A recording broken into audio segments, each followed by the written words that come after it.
Hey everyone, it's Dr. Ramani. Welcome back to this YouTube channel on narcissism.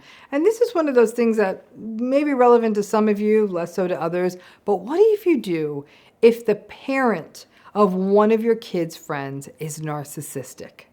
This is actually a thornier issue than you'd think, okay? So you're living your life. You may very well be a person whose own life isn't particularly narcissist heavy. Maybe it is. But this situation, this is a very unique one, that you have a kid has a friend, the kid's still at at an age where you have to sort of manage their life a little, and that kid's parent is narcissistic. Again, they meet someone, they're friends, they really like each other, it's a decent kid. You might like that other kid. You think that they're a good friend for your kid. And when they are young, I mean, when kids are pretty much under 12, for most parents at least, you have to have a relationship at some level with the parent of the friend your child likes, so you can set up playtimes and get-togethers and the like. It's difficult if you don't have any relationship. The younger the children, obviously the more you actually have to do this so you can have a relationship with this other parent. And over time, as you spend more time with them, you may find this other parent to actually be quite entitled, abrupt, invalidating, gaslighting, rigid, difficult, even manipulative. Now, at first, in this kind of a scenario, you may really gaslight yourself, wondering, maybe I'm not reading the situation correctly. And that might in part be because you're so invested in wanting it to work out for your child.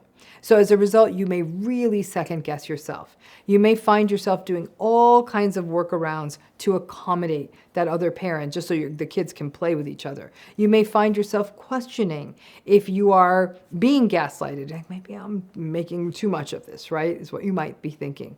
In some ways, I have to say, your radar may not be up in the same way. It's not like an intimate relationship or dating or even a family member. So you may not be paying attention in the same way, and you certainly won't have the same history. So what could this look like? One example of this could be the parent of your child's friend basically turns you into a de facto nanny, and all of the play dates and things that need to happen are at your house, or you're doing all the driving, picking up, organizing, dropping off, and even paying for all of it. And because you want to keep your child happy, you may not question it for a long time, and then over time the other person never offers, and if you do bring it up, they may actually get a little prickly with you. This could show up as that the parent of your child's friend who says, oh, we're so easy and chill, I'm so glad they're friends. And then when they drop their child off, they give you a list of demands of foods their child won't eat because they don't like them, and very specific kinds of routines they may have. And these are not because of some sort of frank medical issue like an allergy or diabetes or some other special need. I got to tell you, I remember years ago, and I was on a budget with little kids, and I had taken, to be nice, I think it was like a birthday or something like that, taken several children to get breakfast at like a local restaurant for my kid's birthday, and there was a children's menu, and it was much more affordable, and it had set like 7 choices you could make from it. One of the children demanded a specific kind of waffle with strawberries and whipped cream that was not on that children's menu.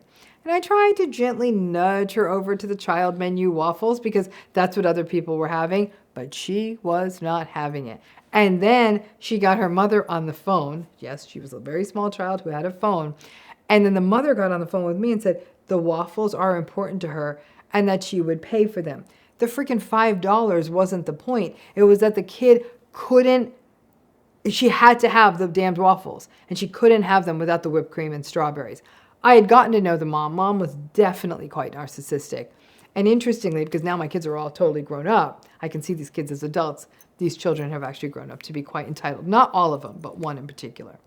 Then there's the parent who keeps changing the plans on you and then insists that they had told you they'd changed the plans and that maybe because you have a lot going on that you didn't get their text. That's because they never texted you.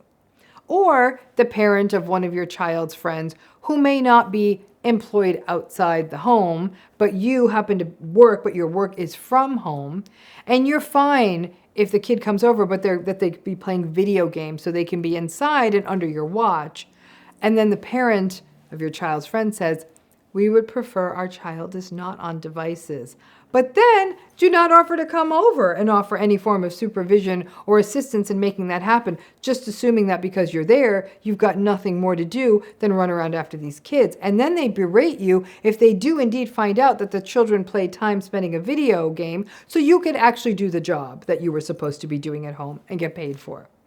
Then there's the parent of the friend who expects you to do the bulk of the playdate coordination, but then will be critical of you, critical of what they did, critical of where you went, even critical of what you gave them to eat. Wait, what? They had sugar? Again, I gotta tell you, preparing this video took me back.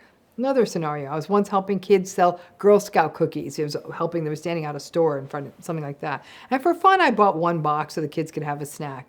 Ooh, one of the mothers got wind of it. She actually drove down there and berated me and said, "How dare you give my child a cookie?" And please note, this child did not have health issues that would make a cookie lethal. This mother was just a zealot about sugar. You may not want your kid to be a Girl Scout. This was a mother that, from not just me, but everyone, required lots of eggshells and anxiety. Then there are the narcissistic parents who invite your child over for a sleepover and then don't leave those kids with adequate supervision because they're basically using your child as a babysitter, and then they can go out for dinner and get angry at you for being worried about the lack of supervision. I am sure you have many other scenarios that you can throw in here. Now, over time, you may find yourself becoming anxious at the prospect of either having to spend time with this other parent, which you do when the kids are very young, or having to coordinate these play situations, making arrangements, or even having the kid over. And there is no way to have a meaningful conversation with this other parent. But you may feel painted into a corner because your child really likes the other kid, and in many ways, may really be a decent kid. Not always, but quite often, it's a kid. And all the same rules apply here, unique as the situation is, as with any narcissistic relationship. Radical acceptance, recognizing that this parent is not going to change, that they are not going to listen to you, that they will not be flexible, they will remain very entitled, and they will continue behaving as they do. Despite their terrible lists of demands, you may still find it easier to manage the little playdate friend at your house than vice versa. You may need to demand very clear text communication and recognize that this person will be dismissive. It's almost like a divorced person trying to co-parent with a narcissistic person and trying to sort of make plans. It has that vibe. Now, that said, if indeed it is issues with the narcissistic parent of the friend, like inadequate supervision, or your fear, like most narcissistic folks, that they may lack follow through, then you need to be on it. This is your child after all. And if you aren't trusting this person, then you need to do what you need to do to feel safe and that your child is safe. Even if it means you do have to endure going to the park with this other narcissistic parent and white knuckling it through the banal conversations just so you can also keep an eye on things. Even a tiny bit of intuition warning you that this situation with this narcissistic parent may not be cool is very important to listen to.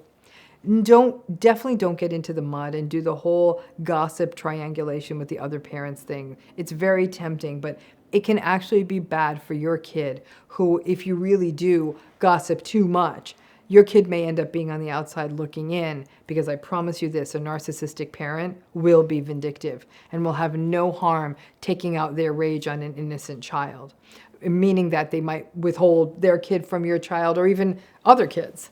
Once you recognize this, it's important to figure out how important this friendship is for your child and recognize that, like in all narcissistic relationships, you will be left holding the bag on the worst of it and having to do most of the work to keep this friendship going for your child.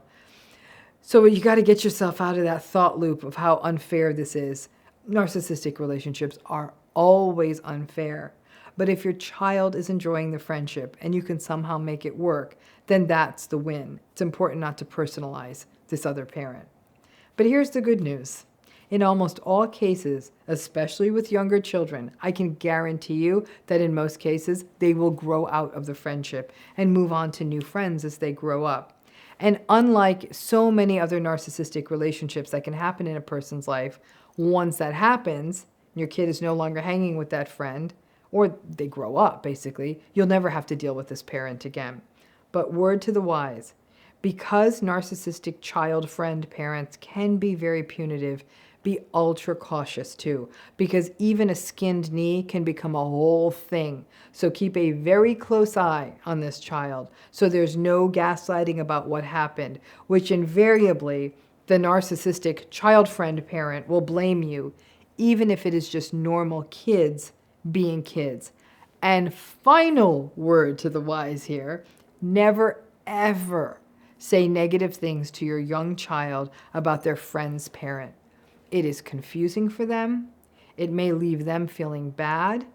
It's a responsibility they should not have to bear. And they're a kid. They may talk, which means you might open up that whole sort of vindictiveness circuit.